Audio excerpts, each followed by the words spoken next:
खुदा दे खूबसूरत नाम च ਤੁਹਾਨੂੰ ਸਲਾਮ ਪਹੁੰਚੇ। ਮੈਂ ਨਵੀਦ ਮਸੀਹ ਅੱਜ ਆਪਣੇ ਬਜ਼ੁਰਗਾਂ ਦੇ ਕੋਲ 올ਡ ਏਜ ਹੋਮ ਦੇ ਵਿੱਚ ਅਸੀਂ ਫਾਦਰ ਡੇ ਮਨਾਉਣ ਵਾਲੇ ਹਾਂ। ਬਾਈਬਲ ਮੁਕੱਦਸ ਲਿਖਿਆ ਹੈ बेटे वास्ते नसीहत है, ऐ मेरे बेटे मेरी तालीम को फरामोश ना कर, बल्कि तेरा दिल मेरे हुक्मों को माने, इससे तू पीरी और उम्र की दराजी हासिल करेगा। ਤੁਹਾਨੂੰ ਅੱਜ ਦਾ ਦਿਨ ਬੜਾ ਮੁਬਾਰਕ ਹੋਵੇ। ਹਾਂ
बाप के बारे में हम कुछ पढ़ेंगे और कामरान भाई और माइकल, आदिल भाई, बाबा मुख्तियार, सिरल साहब, राशिद भाई और गिल साहब, हम सारे यहाँ पर मौजूद हैं।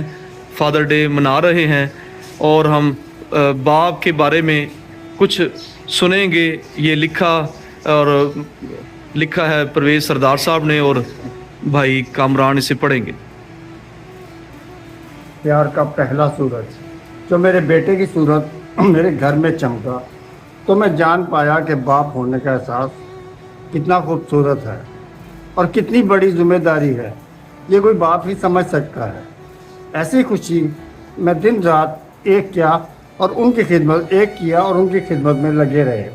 कभी धूप कभी छाँव में इसी देर बन में लगे रहे और फिर पढ़े लिखे बच्चे जवान हुए। खुदावंद का शुक्र है कि अपने पैरों पर खड़े होंगे और आज हम यहाँ मौजूद हैं अपने एक नए बेटे के पास जो हमारा कुछ भी नहीं लेकिन दरअसल वही हमारा सब कुछ है। जैसे हम यीशु मसीह जिसके लिए हम यीशु मसीह के बेहद कुछ शुक्रगुजार हैं कि उसने हमें ऐसा बेटा दिया। खुदावंद की इस मेहरबानी के लिए हम उसके आगे सजदा रहे। बेहद शुक्रिया, बेहद शुक्रिया। खुदावंद खुदा बहुत कुछ है लेकिन और हिम्मत नहीं। नवीद साहब के नाम हम सब भाइयों का पैगाम। रब खुदावंद बादशाह है, वो जलाल दा बादशाह। सारे गावांगे। रब खुदावंद बादशाह है,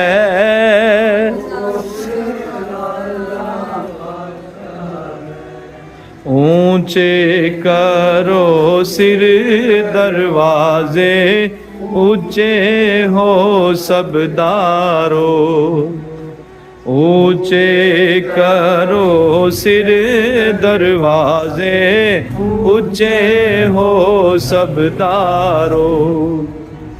जाहो जलाल दा बादशाह सिर तद ऊंचे करो।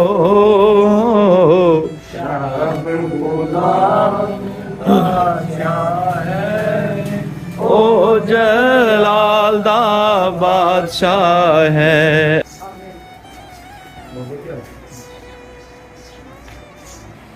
खुदा ਦੀ ਸ਼ੁਕਰਗੁਜ਼ਾਰੀ ਕਰਨੇ ਆ। ਅੱਜ ਫਾਦਰ ਡੇ ਵੇ, ਅਸੀਂ ਆਪਣੇ ਬਜ਼ੁਰਗਾਂ ਦੇ ਨਾਲ ਫਾਦਰ ਡੇ ਦਾ ਦਿਨ ਮਨਾ ਰਹੇ ਹਾਂ ਤੇ ਅਸੀਂ ਅੱਜ ਦਾ ਖਾਣਾ ਬਾਹਰੋਂ ਖਾਣਾ ਤਿਆਰ ਕਰਵਾਇਆ ਹੈ, ਕੋਲਮਾ।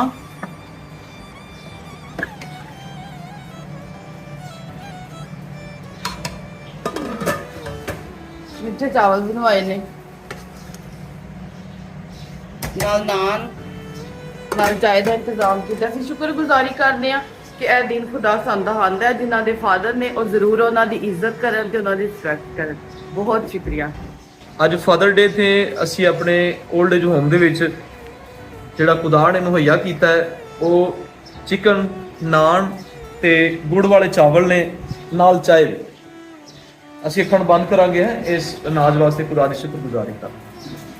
खुदावंद पाक खुदा, हम तेरे शुक्रगुजार हैं आज फादर डे पे, जो तूने हमें खाना मुहैया किया है। हम इसके लिए बरकत चाहते हैं और ये अनाज के लिए, इस रोटी के लिए मैं शुक्रगुजार हूँ। तू मुहैया करता है और हम सब शेर होते हैं। दुआ मांगते हैं आज का दिन हमारे लिए बाइस मुबारक है, मसीह के नाम से आमीन।